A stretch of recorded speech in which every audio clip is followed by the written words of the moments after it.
प्रजीत sir का जो vision था, उनका जो प्रेजेंटेशन था, उसका कंटिन्यूटी में मेरा प्रेजेंटेशन रहेगा.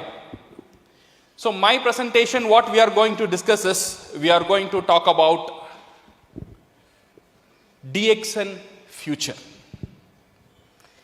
ये जो बंदा है ये DXN का फ्यूचर के बारे में नहीं सोच रहा है. मेरा फ्यूचर DXN में कैसे रहेगा उसके बारे में सोच रहा है. DXN का फ्यूचर के बारे में सोचने की हमारी जरूरत नहीं है. वो डॉक्टर लिम, वो मैनेजमेंट, वो सब देख लेंगे. मेरा जो फ्यूचर है DXN में, वो कहां जा रहा है, कौन सी दिशा में जा रहा है, ये देखना बहुत इंपॉर्टेंट है. Because why we need to see the future. On है, down. Why it is important to know your future. Because DXN में अगर हम देखेंगे, कई तरह के लोग, many people they are already successful in DXN. Lakh कमाने वाले, 5 lakh, 10 lakh, 50 lakh, lot of people are there who are very successful. But कुछ लोग उसकी प्रयास में है, कोशिश में है सक्सेस होने के लिए. कुछ लोग नए नए शुरुआत में आए हैं ये रेस में दौड़ने के लिए. कभी कभी क्या होता है, एक मोड में चले आते हैं, वहां पे सोचने में मजबूर हो जाता है, जो रास्ता मैंने चुना है वो रास्ता सही रास्ता या नहीं है. जो DXN में दौड़ रहा हूं वो सही रास्ता में दौड़ रहा हूं या नहीं दौड़ रहा हूं, मुझे यहां पे और जोर से दौड़ना चाहिए या नहीं दौड़ना चाहिए. This is why it is important to know your future. अगर ये आपका फ्यूचर, अगर इफ यू अंडरस्टैंड फ्यूचर को, अगर आप अंडरस्टैंड करेंगे, so it will give you a prospection. Prospection का मतलब क्या है? Prospection मतलब it's a sense of एक mental state where you will feel confidence.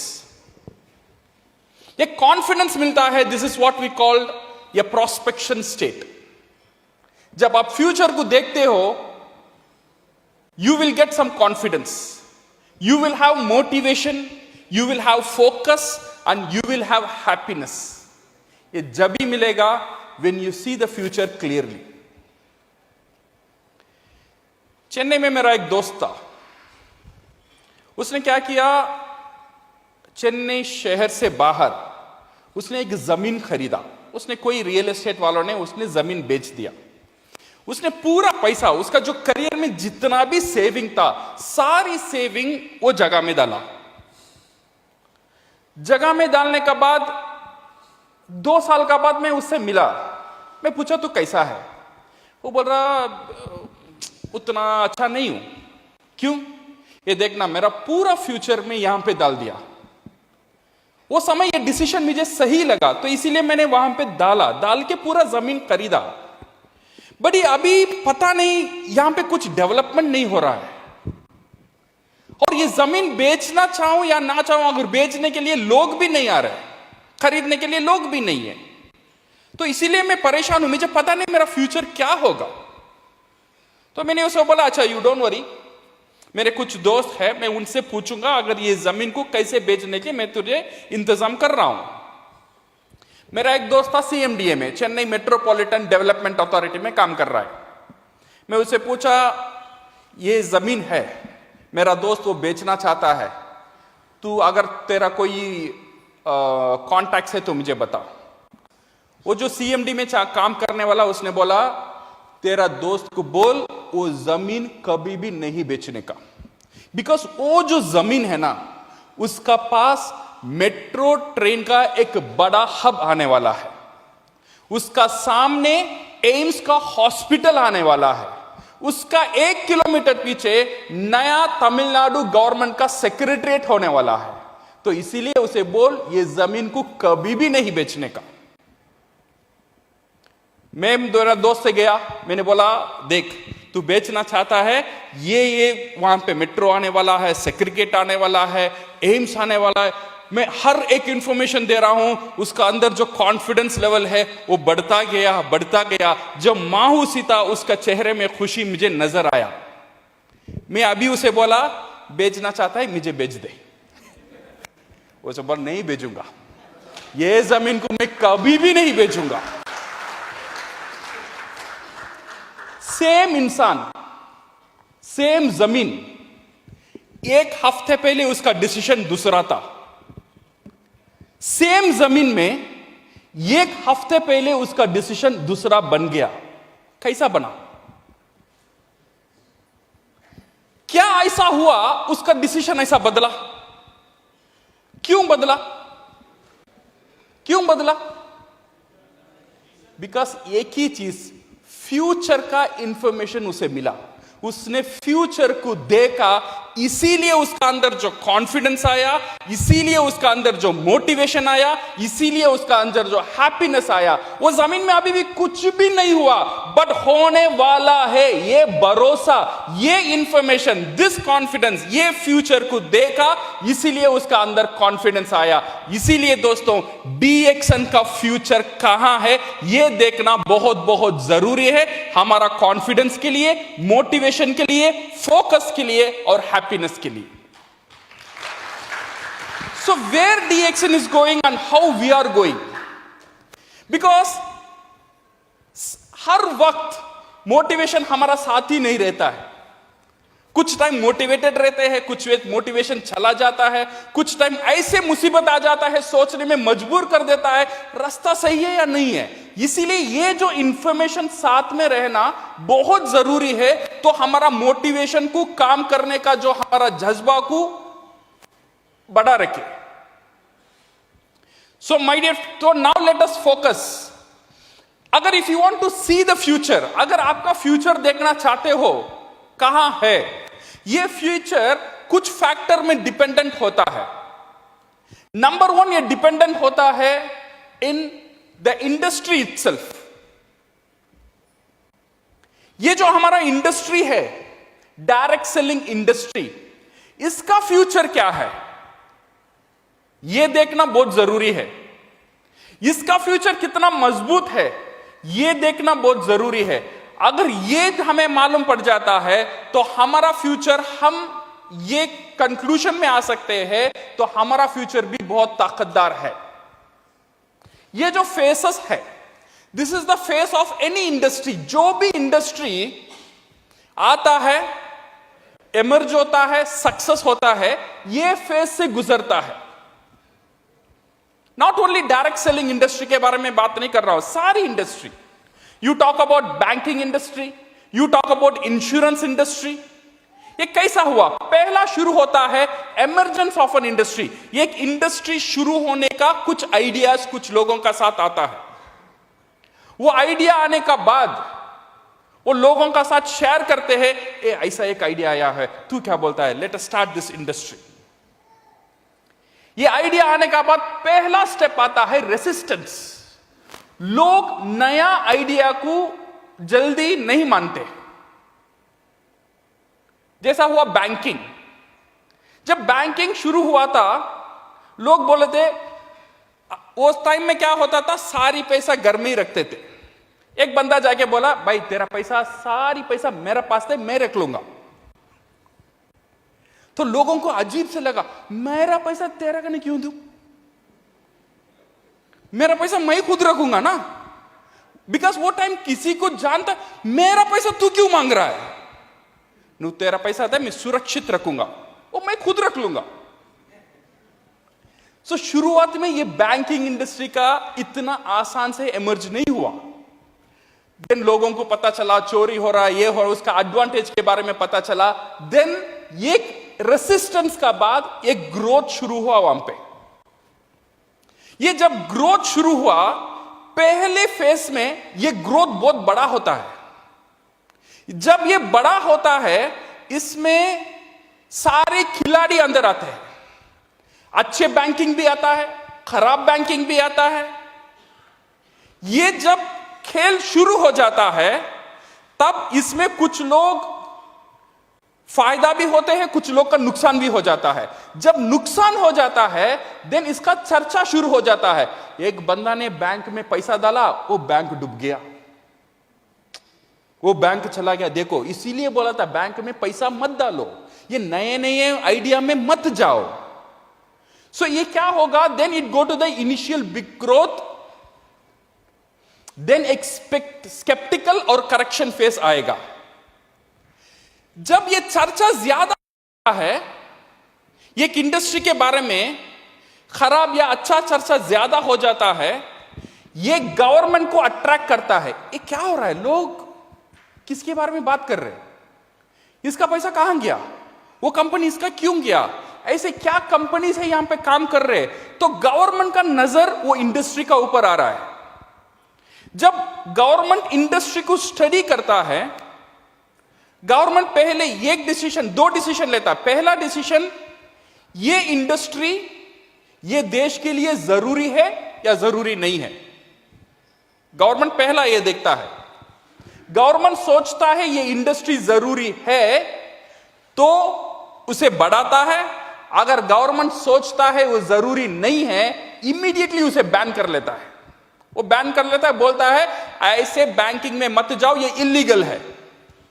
Otherwise government क्या करता है, ये इंडस्ट्री सही है बट यहां पे अच्छे खिलाड़ी के साथ खराब खिलाड़ी भी है, इनको हटाने के लिए रूल्स एंड रेगुलेशन की जरूरत है। सो गवर्नमेंट क्या करता है, सेकेंड फेज में रूल्स एंड रेगुलेशन आता है एक इंडस्ट्री को सही कराने में।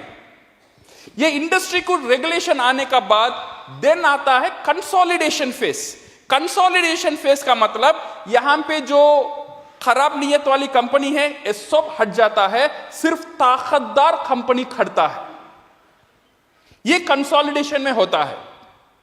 ये कंसोलिडेशन का बाद आता है मैसिव ग्रोथ। असली ग्रोथ यहां पे आता है। सो this is for an industry. अगर आप डायरेक्ट सेलिंग इंडस्ट्री देखेंगे इंडिया में, ये सारी फेस में डायरेक्ट सेलिंग इंडस्ट्री गुजर चुका है। Number one, emergence of an industry. जब इंडस्ट्री आया, लोग बोल रहे हैं ये डायरेक्ट सेलिंग है, आप दुकान में नहीं मिलेंगे, डायरेक्ट फैक्ट्री से खरीदो, कमीशन पे करेंगे। पहले रेसिस्टेंस था, कुछ लोग सक्सेस होने का बाद इनिशियल बिग ग्रोथ आ गया, वहां पे सारी कंपनीज आ गए। कुछ लोग न्यूट्रिशन प्रोडक्ट लेकर आए, कुछ लोग बेवरेजेस लेकर आए, कुछ लोग इन्वेस्टमेंट प्लान लेकर आ गए। कुछ लोग बोले थे तू मेरा पास पैसा दे, मैं स्विस बैंक में तेरा गोल्ड रखूंगा। You know how many companies, बहुत सारी कंपनीज आए, लोग चीट भी किए। Then it attracted the government. Then government का नजर डायरेक्ट सेलिंग इंडस्ट्री पर पड़ा। देन गवर्नमेंट ने सोचा ये इंडस्ट्री जरूरी है या जरूरी नहीं है। अगर जरूरी नहीं होता, गवर्नमेंट में इमीडिएटली वो टाइम में बैन लगाता था, पर गवर्नमेंट ने बैन नहीं लगाया। गवर्नमेंट ये जानता है ये इंडस्ट्री जरूरी है इंडियन इकोनॉमी को बढ़ाने के लिए, इसीलिए गवर्नमेंट ने इनिशिएशन लिया। इसे अभी प्रोटेक्ट करना गवर्नमेंट की जिम्मेदारी है। And that is the reason in 2020 the ministry of consumer affairs came with the regulation. Direct selling industry का ऊपर एक्ट लेकर आए। देन वो एक्ट आने का बाद जो बैड एलिमेंट्स था ये इंडस्ट्री का अंदर, वो धीरे धीरे बाहर हटना शुरू हुए। इसका बाद यहां से शुरू होने वाला है असली growth for this industry. That is what we call the massive growth. बहुत बड़ा एक ग्रोथ ये इंडस्ट्री में अभी आने वाला है। अब तक जो देख रहे हैं ये सारी यहां तक का खेलता, ये कंसोलिडेशन ऑफ इंडस्ट्री तक खेलता। अभी एक्चुअल ग्रोथ यहां पे, मैसिव ग्रोथ यहां पे शुरू होने वाला है। So you are the pioneer of this industry. ये जो इंडस्ट्री का जो पायनियर बोलते हैं, हम लोग ये इंडस्ट्री का पायनियर्स है। So now you understand the future of direct selling industry. कैसा है हमारा इंडस्ट्री? मजबूत इंडस्ट्री है, द फ्यूचर इंडस्ट्री है, एंड द ब्राइट इंडस्ट्री है, एंड मैसिव ग्रोथ करने वाली इंडस्ट्री है हमारा इंडस्ट्री, डायरेक्ट सेलिंग इंडस्ट्री। सो इसे देखना बहुत जरूरी है, कहां हम जा रहे हैं, हमारा इंडस्ट्री कहां जा रहा है, यह देखना बहुत बहुत जरूरी है। Second, my dear friends, let us go to the company. Company कहां जा रहा है, कंपनी फ्यूचर क्या कर रहा है।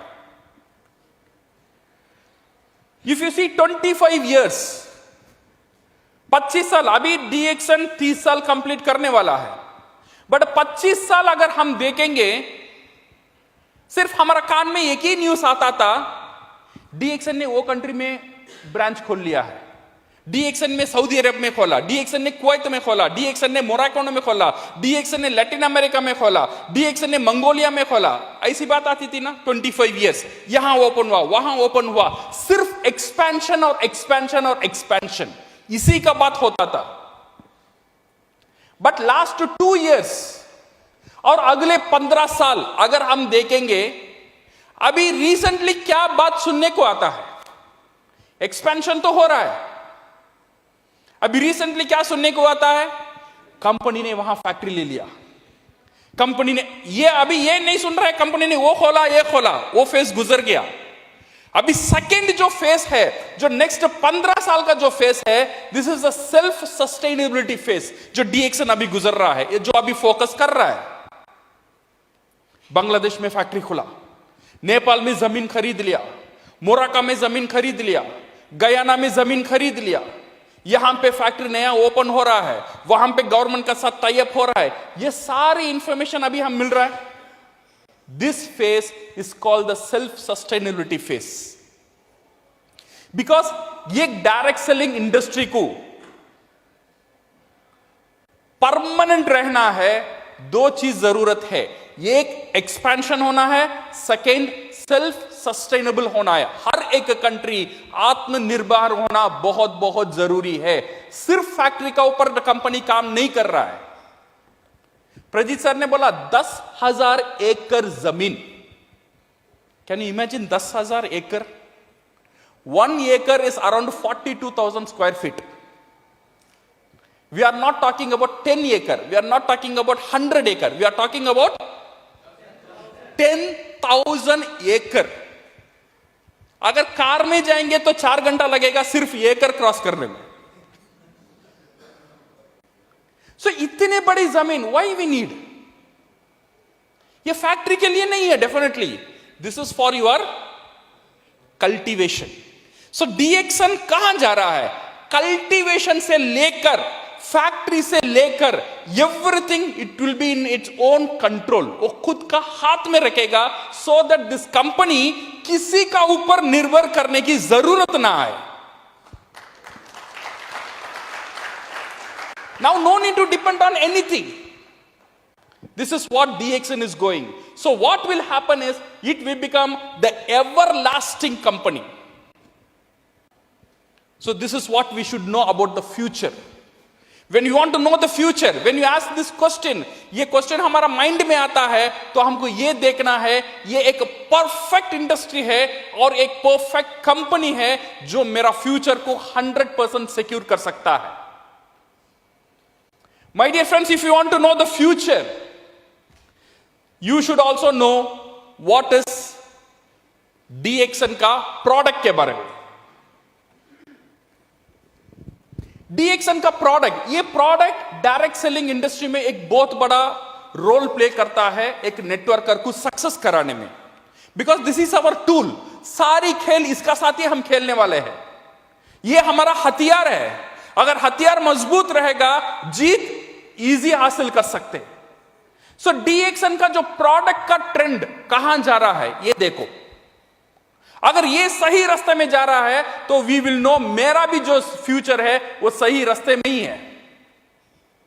पहला जो फेसेस था डीएक्सन का 2000 टू 2010,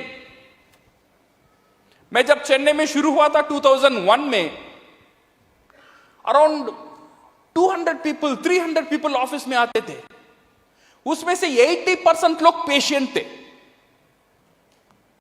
वहां पे जब शुरुआत हुआ था डीएक्सन, लीडर्स फोकस कहां पे था? इलनेस इंडस्ट्री का ऊपर था, एक छोटा इंडस्ट्री का ऊपर था। वहां पे सबका साथ एक कैलकुलेशन था, डायबिटीज को पकड़ो star agent,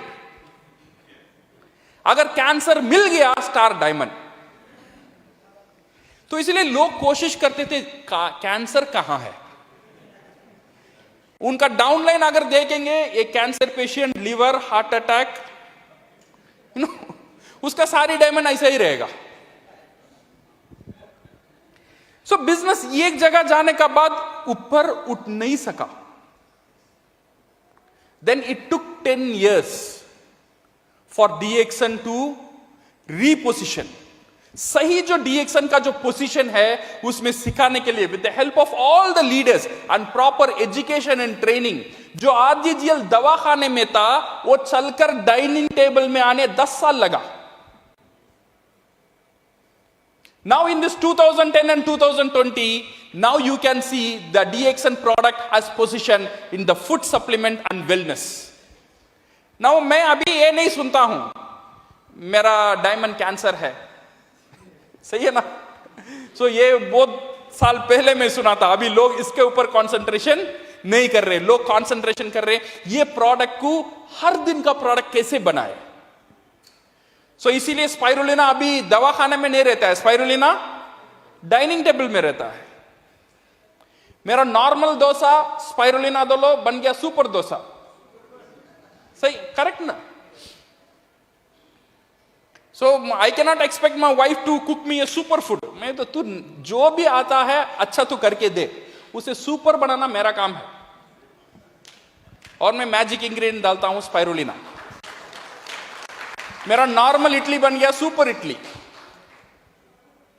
so this is how we position the product. Now DXN going on this wellness industry. Now 2020 का बाद डीएक्सन प्रोडक्ट ने और एक मोड लिया, एफएमसीजी प्रोडक्ट। सिर्फ न्यूट्रिशन वेलनेस इसका अंदर सहमत नहीं रहा डीएक्सन। अभी नमक हमारा पास है। यस, डीएक्सन का 2001 में सोच का बाहर था आरजीजीएल कंपनी नमक बेच सकता है, but now you see we have नमक हमारा पास है। अभी जैगरी गुड़ हमारा पास आने वाला है, जो कपड़े धोने का लिक्विड हमारा पास है, सामान धोने का लिक्विड हमारा पास है, फ्लोर क्लीनर हमारा पास है, हर एक एफएमसीजी प्रोडक्ट हमारा पास है। और इतना बड़ा फैक्ट्री तेलंगाना में 200+ प्रोडक्ट आएगा। आप जो भी प्रोडक्ट का नाम लोगे वो प्रोडक्ट डीएक्सन का साथ रहेगा। This is what the future. आपका जो हथियार है कितना मजबूत होने वाला है और कितना मजबूत है अभी वो समझना बहुत जरूरी है प्रोस्पेक्शन के लिए, वो कॉन्फिडेंस के लिए। अगर ये सही रास्ता में जा रहा है तो मेरा फ्यूचर भी सही रास्ता में जा रहा है। If you want to know the future, you should know about your action trend.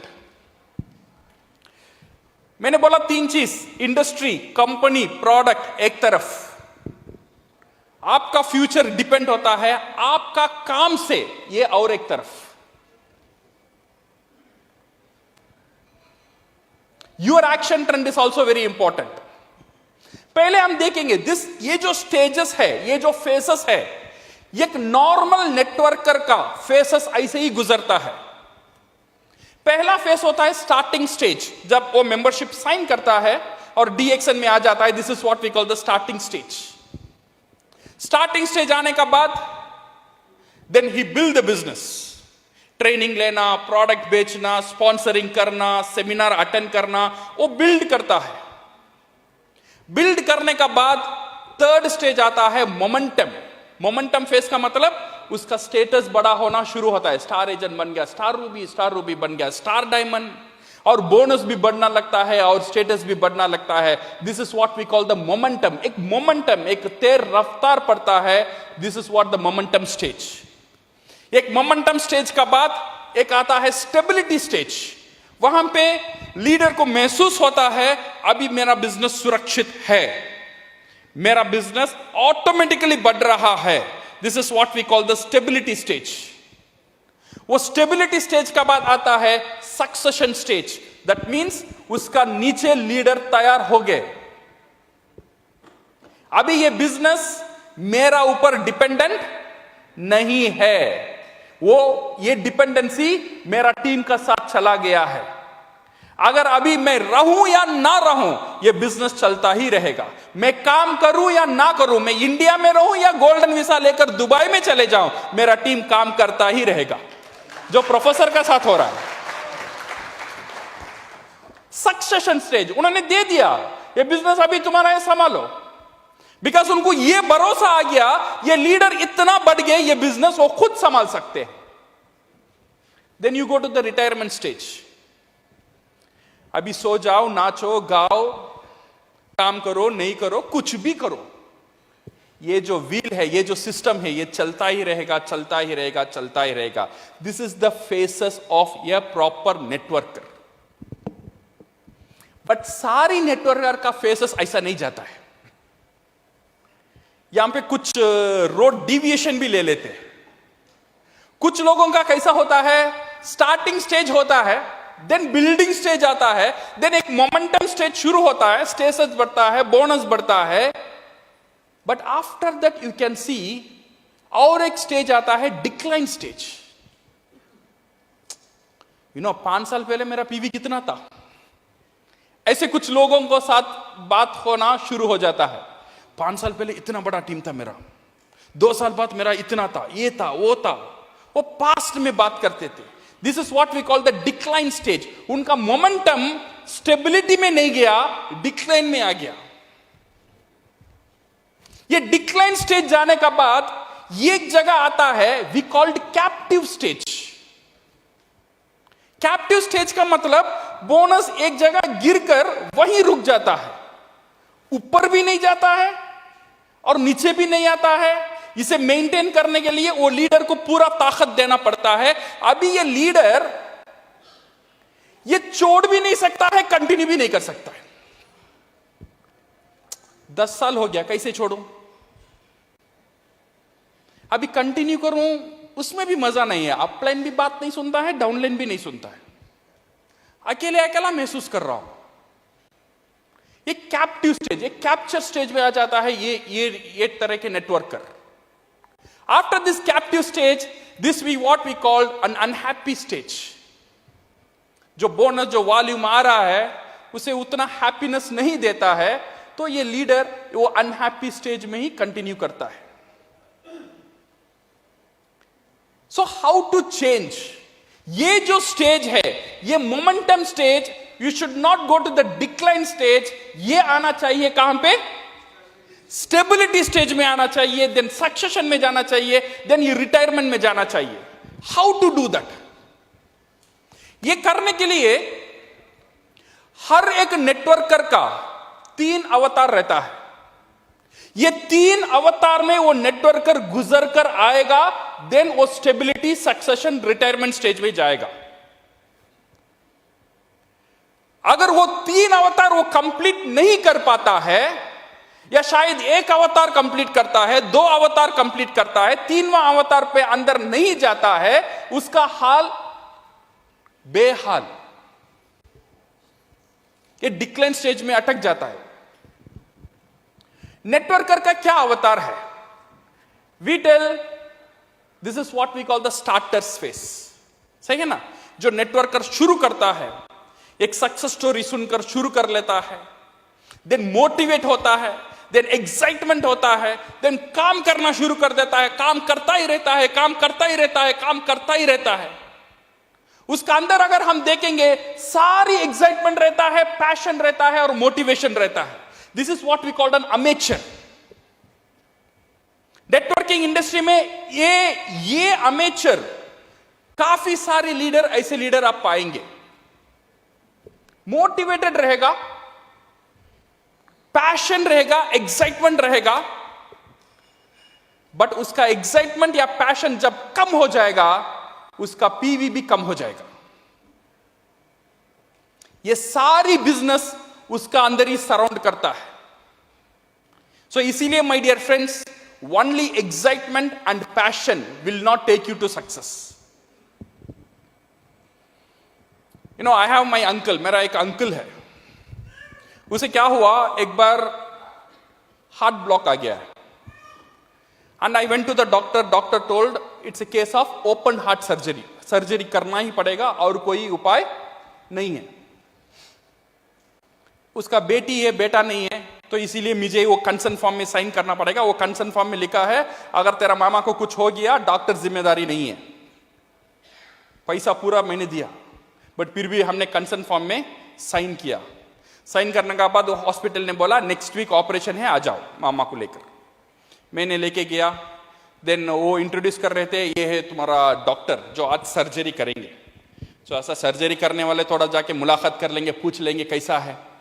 मैंने वो डॉक्टर से गया, पूछा, डॉक्टर मेरा मामा है, एक ही मामा है, थोड़ा देख के करना।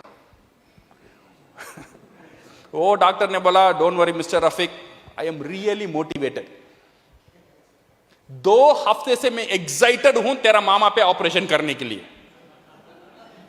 मेरा अंदर पूरा मोटिवेशन है और पूरा एक्साइटेड है, मैं पूरा पैशनेट भी हूं। ये सुनने के बाद मैंने पूछा, ये डॉक्टर, ये तुम्हारा कितना ऑपरेशन है? उसने बोला, अभी तक मैंने ऑपरेशन नहीं किया, बट मैं motivated, you don't worry, because अभी तक मुझे केस नहीं मिला, अभी तुम्हारा मामा मिला है, मैं रख के कर दूंगा। माय गॉड, तेरा मोटिवेशन के लिए मेरा मामा को मैं कुर्बान करूं? सिर्फ मोटिवेशन है, एक्साइटमेंट है, स्किल है, लेटर। ट्रेनिंग देना जानते हो? नहीं नहीं नहीं नहीं, एक्साइटेड हूं। प्रोडक्ट नॉलेज है, मोटिवेटेड हूं। एक टीम को हैंडल कर सकते हो, पैशनेट हूं डीएक्शन में, डीएक्शन से बहुत प्यार करता हूं। ज्ञानोधर्मा के बारे में बोलो, बाद में बोलेंगे, मेरा प्यार देखो डीएक्शन। मार्केटिंग प्लान जानते हो? अरे वो सब बाद में। यू सी मी, कितना एक्साइटेड मैं स्टेज में कैसा कूदता हूं, वो देखो ना। My dear friends, excitement, passion और मोटिवेशन जैसा वो डॉक्टर का पास मेरा मामा, वो नेटवर्कर का साथ नया मेंबर, उसका हाल क्या होगा? वो क्या गाइड करेगा उसे? वो क्या सक्सेस बनाएगा उसे? वो खुद नहीं जानता है क्या करे। इसीलिए ये 2 अवतार काफी नहीं मेरे दोस्तों। You have to enter into 3rd अवतार, एंड 3rd अवतार we called a professional networker, where you concentrate on the skill development. ये प्रोफेशनल कैसा बनता है? ये दोनों, ये अमेचर, ये प्रोफेशनल का फर्क क्या है? Amateurs work for the result, professionals work on the process. Always remember, amateur क्या करते हैं? रिजल्ट में काम करते हैं, और प्रोफेशनल क्या करते हैं? प्रोसेस में काम करते हैं। रिजल्ट क्या है, प्रोसेस क्या है? रिजल्ट का मतलब क्या है? हर महीना कितना पेवी करना है? कितना करना है? कोई बोलता है 3000, कोई बोलता है 5000, कोई बोलता है 1000। तो हमारा कॉन्सेंट्रेशन कहां है? This is what we call result. 1000 करो, रुक जाओ, बस बस हो गया। 1000 करने के लिए बोनस आ जाएगा ना, तो 1000 ही करो, या 3000 करो, काफी है। So we concentrate only on the process, only on the result. ये रिजल्ट लेने का एक प्रोसेस है। What is the process? Become a strong distributor. अगर हम अच्छा डिस्ट्रीब्यूटर बनेंगे, this result will keep on increasing, keep on increasing, keep on increasing. इसका प्रोसेस ही है एक डिस्ट्रीब्यूटर को ताकतदार डिस्ट्रीब्यूटर बनाना और ज्यादा प्रोडक्ट डिस्ट्रीब्यूट करना। बिकॉज हमारा नाम क्या है डीएक्शन में? हमारा पहचान क्या है? You are not a sponsor. Company ने आपके स्पॉन्सर करके नहीं बुलाया। क्या बोल के बुलाया आपको? काम क्या है हमारा? डिस्ट्रीब्यूट करना। 5 साल पहले 3000 पीवी, 5 साल का बाद 3000 पीवी। तो मेरा जो काम क्या हुआ? Forget about your downline. Downline सुनता है, नहीं सुनता है, काम करता है, काम नहीं करता है, you can not blame, I understand. But मेरा जो काम है, आपका जो काम है, जो डिस्ट्रीब्यूट करना, अगर 5 साल पहले भी 3000, 5 साल का बाद भी 3000, 15 साल का बाद भी 3000, 5 प्रोडक्ट तब भी 3000, 50 प्रोडक्ट आएगा तब भी 3000, 500 प्रोडक्ट आएगा तब भी 3000, whom to blame? So my dear friends, understand the process. ये जो पूरा खेल है डीएक्शन का, ये नेटवर्क मार्केटिंग का पूरा खेल है, डिस्ट्रीब्यूशन में ही है। जितना ज्यादा प्रोडक्ट हम डिस्ट्रीब्यूट करेंगे उतना ज्यादा पीवी।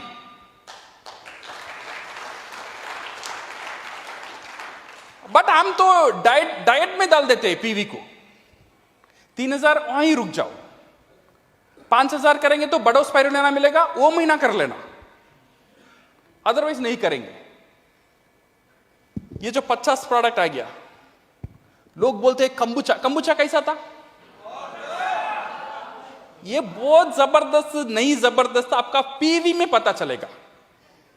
ये कंबुचा आने का बाद भी सेम 3000 ही है, कंबुचा का फायदा ही नहीं है।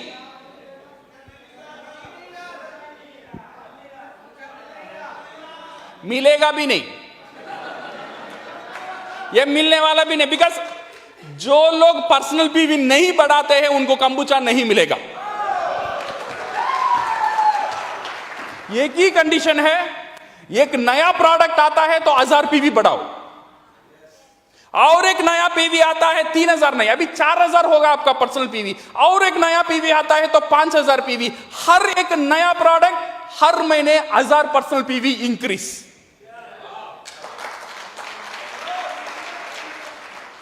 वाव टाव सब ठीक है, अभी वो पीवी में क्या करना है वो देखो। Because my dear friends, please understand, ये पूरा खेल यहां पे ही है। प्रोडक्ट का खेल है, डिस्ट्रीब्यूशन का खेल है, आपका पर्सनल पीवी बढ़ाने का खेल है। You see this one, India and Peru, जो प्रजीत सर ने बात कर रहे थे। इंडिया का पॉपुलेशन 140 crores, पेरू का पॉपुलेशन 3.7 crores।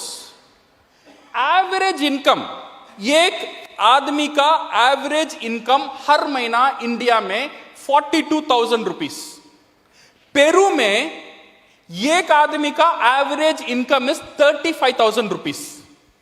तो इससे यह भी पता चलता है पेरू इंडिया से बहुत अमीर देश नहीं है। सेकेंड चीज, एक्सपेंसेस, जो प्रोडक्ट खर्चा, जो प्रोडक्ट का जो दाम है, अगर एक रोटी इंडिया में 100 रुपया है, पेरू में सेम रोटी 135 रुपीस है। उनका एक्सपेंसेस भी ज्यादा है और इनकम भी कम है। इसका मतलब उनका इकोनॉमी और उनका जो है वो इंडिया से they are not very affluent country. DXN sales ये उल्टा रिजल्ट देता है। डीएक्शन का सेल 100% है तो पेरू का सेल 350% है हर महीना। मेंबर्स इंडिया में भी 30 लाख है और पेरू में भी 30 लाख ही है। So what is the reason? यहां भी 30 लाख मेंबर है, यहां भी 30 लाख मेंबर है, और पेरू हमारा से बहुत अमीर कंट्री भी नहीं है, और इसका सेल में इतना फर्क क्यों है?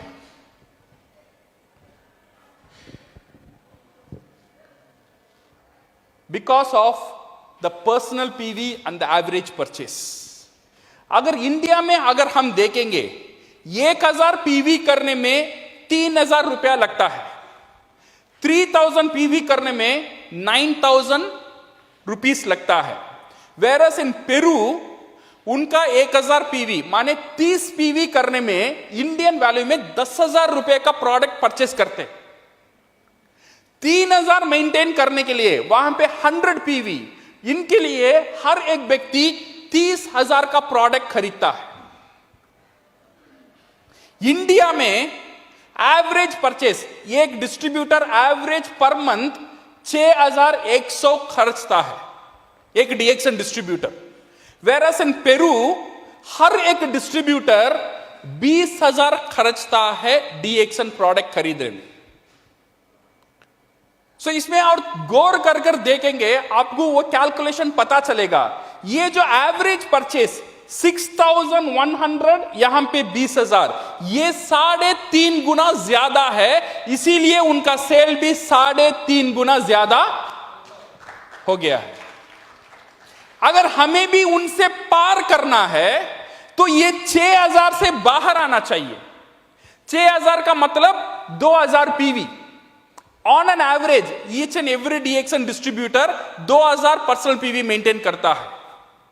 तो हमें 1,000, 2,000, 3,000 से बाहर आना है। अगर आपको पेरू को बीट करना है, इसे बीट करना चाहिए।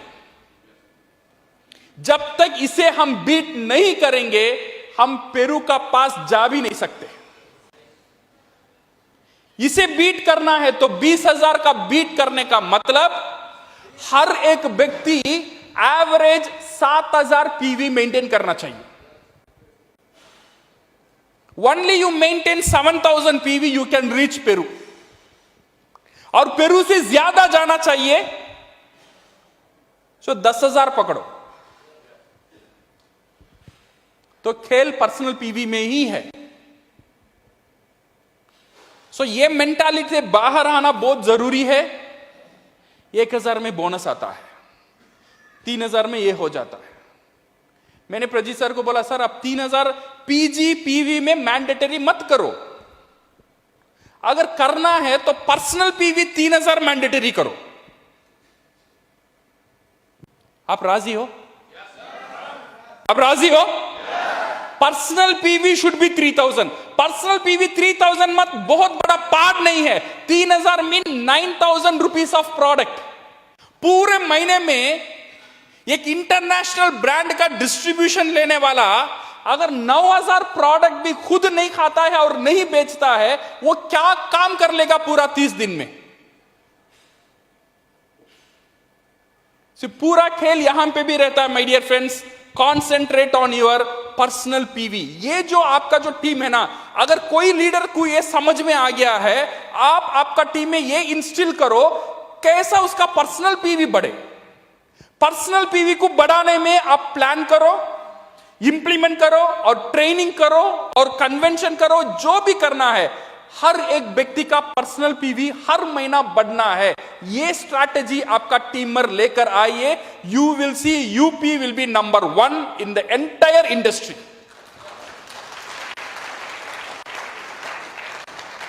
हम कर सकते हैं?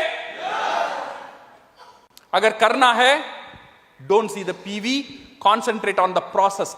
हर महीना कितना डिस्ट्रीब्यूटर मेरा टीम में जुड़ता है, इसमें ख्याल रखना। हर महीना कितना डिस्ट्रीब्यूटर जुड़ा, डिस्ट्रीब्यूटर नहीं, कितना कंज्यूमर जुड़ा।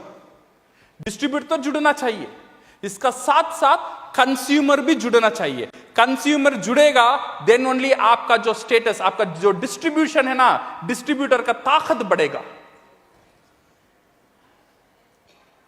When you become star agent, इसका मतलब क्या है? एक नॉर्मल डिस्ट्रीब्यूटर से आप ताकतदार डिस्ट्रीब्यूटर बन गए हो, star agent distributor. Star ruby का मतलब क्या है? और ताकतदार, star ruby distributor. Star diamond means और ताकतदार, star diamond distributor. Crown diamond means मजबूत डिस्ट्रीब्यूटर। क्राउन एम्बेसडर मींस बहुत बड़ा मजबूत डिस्ट्रीब्यूटर। बट प्रॉब्लम क्या होता है? ये स्टेटस मजबूत होता ही जाता है, ये जो काम है डिस्ट्रीब्यूटर का वो उतना मजबूत नहीं होता है। स्टार एजेंट में भी 3,000, स्टार रूबी में भी 3,000, बट स्टेटस देखो मजबूत बन गया, काम बना। ये जो इक्वेशन की समझना बहुत जरूरी है। As a networker you should think on this values. ये जो खेल है, ये जो इक्वेशन है, ये जो मैथमेटिक्स है जो पर्सनल पीवी का, इसमें थोड़ा ध्यान देना, इसमें थोड़ा होमवर्क करना, थोड़ा समझना। अगर पर्सनल पीवी बढ़ता है, क्या क्या इंपैक्ट आपका नेटवर्किंग में आ सकता है, तो आपका ट्रेनिंग, आपका मोटिवेशन और आपका पूरा ग्रुप मीटिंग्स, एवरीथिंग, ये जो पर्सनल पीवी को बढ़ाने में ये एक इंपॉर्टेंट पार्ट होना चाहिए। So my dear friends, fall in love with the process and the result will automatically it will come.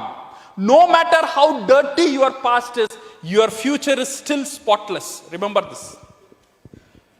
आपका जो पास्ट कैसा गया मुझे भी पता नहीं, आपको भी उतना गौर करने की जरूरत नहीं है, बट आपका फ्यूचर जो है बहुत ब्राइट है, बहुत बहुत उज्जवल है और बहुत स्ट्रांग है। Because your future, you are in the wonderful and the strongest and everlasting industry. You are in the direct selling industry. And you are in the DXN company, the most stable company in the entire world in this industry. और आपका जो product है, you name it, we will have it. आप नाम लो, वो हमारा पास रहेगा। ऐसे मोड में DXN का प्रोडक्ट प्रोडक्शन चल रहा है। And your action should concentrate on the process. सिर्फ रिजल्ट में कंसंट्रेट मत करो। अगर प्रोसेस में आ जाएगा, you will get that prospection, वो confidence, you are in the right system. Because DXN का जो सिस्टम है is built for success. हमारा जो सिस्टम हम बोलते हैं 3 ही स्टेप है। गुड कंज्यूमर, सेकंड क्या है, गुड डिस्ट्रीब्यूटर, और number 3 is good networker. That's all. अच्छा डिस्ट्रीब्यूटर बनना, सेकंड अच्छा डिस्ट्रीब्यूटर बनना माने कंज्यूमर को जोड़ना, थर्ड अच्छा नेटवर्कर बनना माने डिस्ट्रीब्यूटर को जोड़ना। सिर्फ 3 ही सिस्टम है। ये 3 सिस्टम अगर हम ख्याल रखेंगे, जो ये जो प्लेटफॉर्म है, जैसे मैंने बोला था ना, जो दादर का जो स्टेशन में जो सिस्टम है, स्टेशन में खड़े जाओ, 2 मिनट का बाद आप ट्रेन का अंदर रहेंगे। बिकॉज उतना क्राउड रहेगा, you go and stand in the station. सिर्फ प्लेटफॉर्म में खड़ जाना, ट्रेन आएगा, 2 मिनट का बाद आप ट्रेन का अंदर।